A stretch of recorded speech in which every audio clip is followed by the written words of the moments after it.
नमस्कार, मैं हरे राम सिंह भारतीय जीवन बीमा निगम का अभिकर्ता हूँ।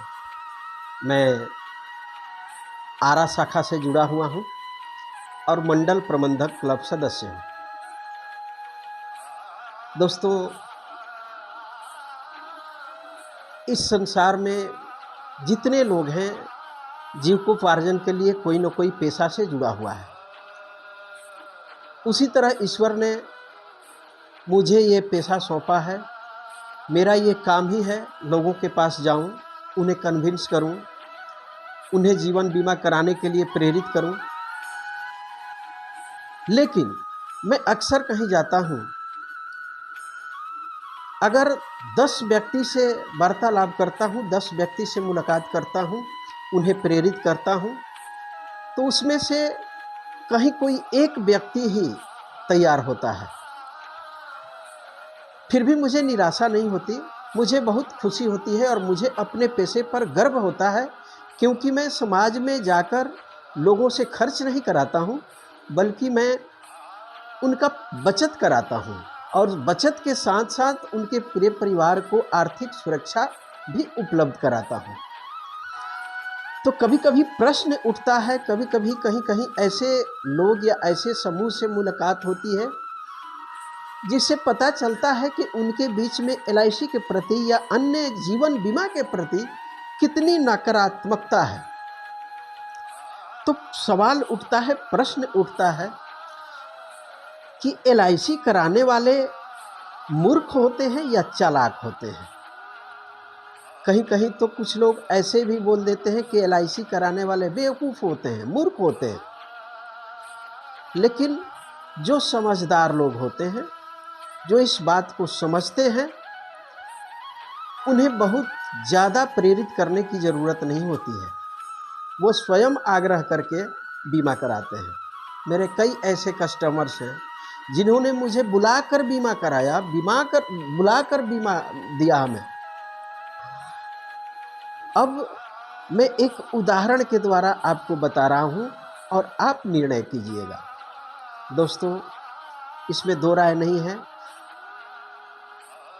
अगर अन्य पेशा की चर्चा की जाए तो अधिकतर लोगों की जीविका जो होती है आपके खर्च करने से चलती है, लेकिन हमारी जो जीविका होती है, हम अभिकर्ताओं की जो जीविका होती है, आपके बचत करने से चलती है।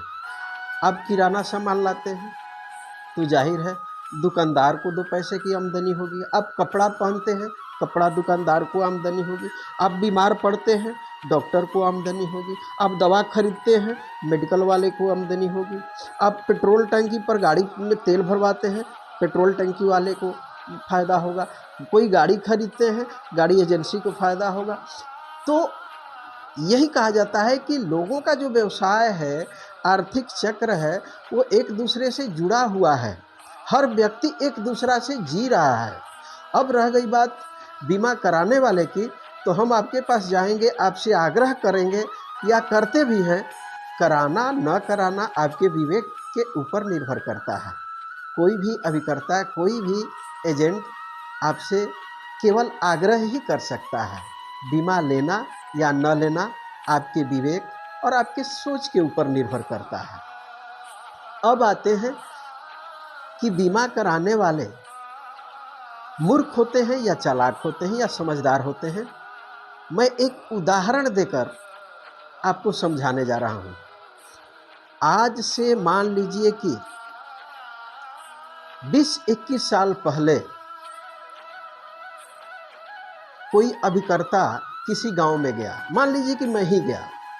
आज से 20-21 साल पहले मैं किसी गांव में गया और उस गांव में 2 भाई रहते थे। एक था श्यामलाल, एक था रामलाल। श्यामलाल जो था अपने अमीर दोस्तों से घिरा हुआ होता था। उसे दोस्ती, बैठक, गपशप करने, इन अनावश्यक कार्यों में उसकी बेहद रुचि होती थी। उसे लगता था कि हमारे पास ऐसी मित्र मंडली है, ऐसे धनाढ्य लोगों का समूह है जो हमें कभी भी संकट में पड़ने नहीं देगा। हमें किसी पैसे की ज़रूरत नहीं है, हमें किसी बचत की ज़रूरत नहीं है। और जो रामलाल था वो मजदूरी करता था, अपना दिन भर परिश्रम करता था, खेती करता था और उसी में से 2 पैसा बचाने का प्रयास करता था।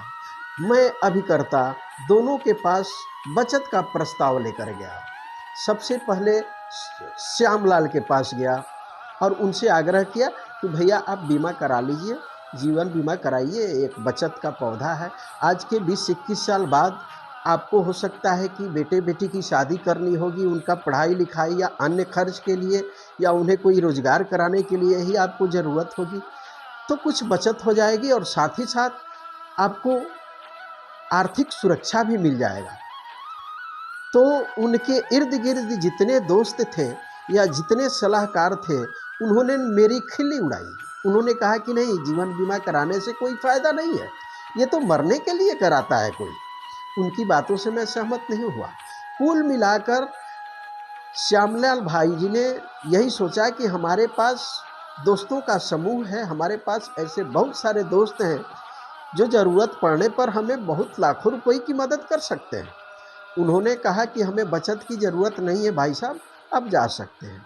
मैं रामलाल के पास गया, उनसे भी आग्रह किया कि रामलाल भाई, आपके छोटे छोटे बच्चे हैं और निश्चित तौर पर इनके बारे में क्या आपने कुछ सोचा है?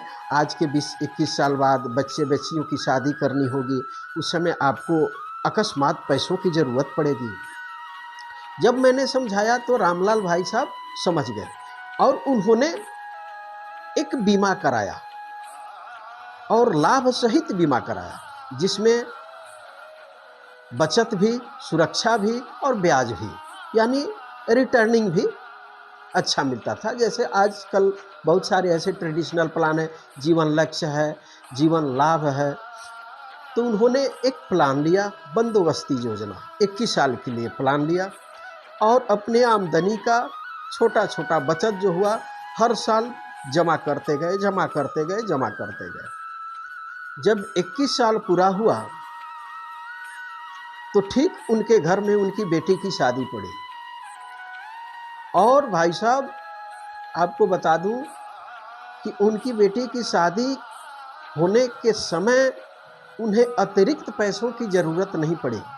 जितना वो बचत किए थे, जितना उनकी शादी की बजट थी, उतना पैसा LIC के तरफ से मिल गया और उनकी बेटी की शादी खुशी खुशी संपन्न हो गया।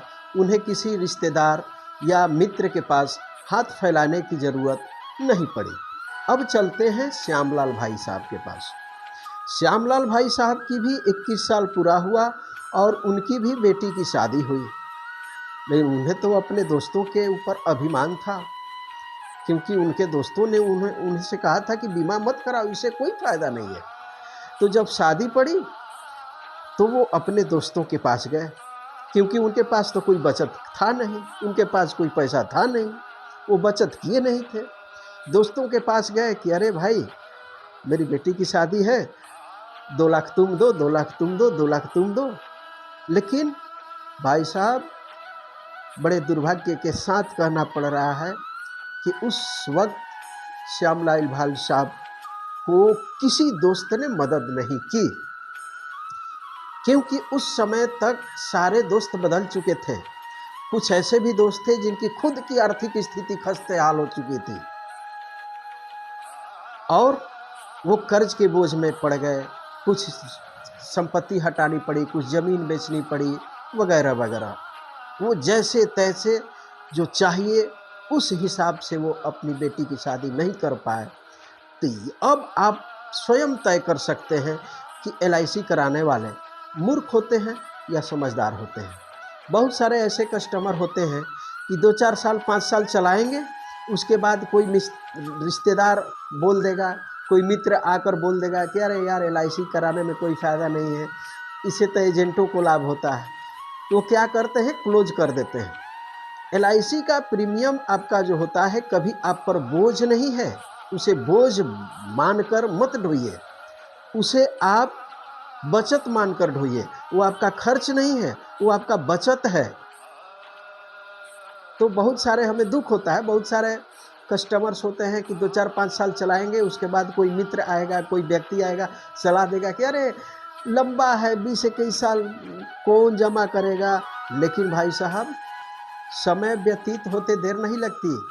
अभी आप 15 साल के हैं तो कल 14 साल का नहीं होगा, आप 16 साल का होंगे, फिर 20 साल का होंगे, 21 साल आने में देर नहीं लगेगी। और बचत बहुत मुश्किल से होता है। खर्च तो करना आसान है, बहुत आसान है खर्च करना, लेकिन बचत करने के लिए आपको थोड़ा कष्ट उठाना पड़ता है। और आज की बचत कल आप ही को सुरक्षा प्रदान करेगा। पैसा हमसे एक ही बात कहता है कि आज आप हमको बचा लीजिए, हम कल आपको बचा लेंगे। हमारे यहाँ शादी विवाह लगता है, ऐसे बहुत सारे नाते रिश्तेदार दोस्त मित्र आएंगे जो 200 400 500 न्योता लिखवाएंगे, देंगे और अपने घर चले जाएंगे। लेकिन अगर ज़रूरत पड़ने पर किसी से अगर लाख 2 लाख हेल्प मांगिए तो रहते हुए भी वो इनकार कर देंगे। ऐसे मौके पर आपका अपना बचाया हुआ दौलत ही, आपका अपना बचाया हुआ धन ही काम आएगा। इसलिए दोस्तों, आप भारतीय जीवन बीमा निगम का कोई ना कोई प्लान, ये कोई ज़रूरी नहीं है कि मुझसे ही लीजिए, आप किसी भी एजेंट से ले सकते हैं। हाँ, अगर मुझसे लेंगे तो मुझे बहुत खुशी होगी आपको सर्विस देने में। अगर आप वाकई मुझे सेवा का मौका देना चाहते हैं तो डिस्क्रिप्शन में मेरा नंबर है, वैसे उस पर कॉल कर सकते हैं, व्हाट्सएप भी कर सकते हैं, ईमेल भी कर सकते हैं। इस वीडियो के अंत में मेरा नंबर दिया हुआ है, स्क्रीन पर भी आ रहा है, उस पर आप कॉल कर सकते हैं, व्हाट्सएप कर सकते हैं, मैसेज कर सकते हैं, मैं आपसे संपर्क कर लूँगा। तो मेरी आग्रह है कि आप अपने पसंद का कोई ना कोई प्लान अवश्य लीजिए। और मैं दावे के साथ कह सकता हूँ कि LIC लेने वाला मूर्ख नहीं होता भाई साहब, वो सबसे बड़ा समझदार होता है, क्योंकि LIC का विकल्प आज भी कुछ नहीं है, कोई नहीं है। धन्यवाद।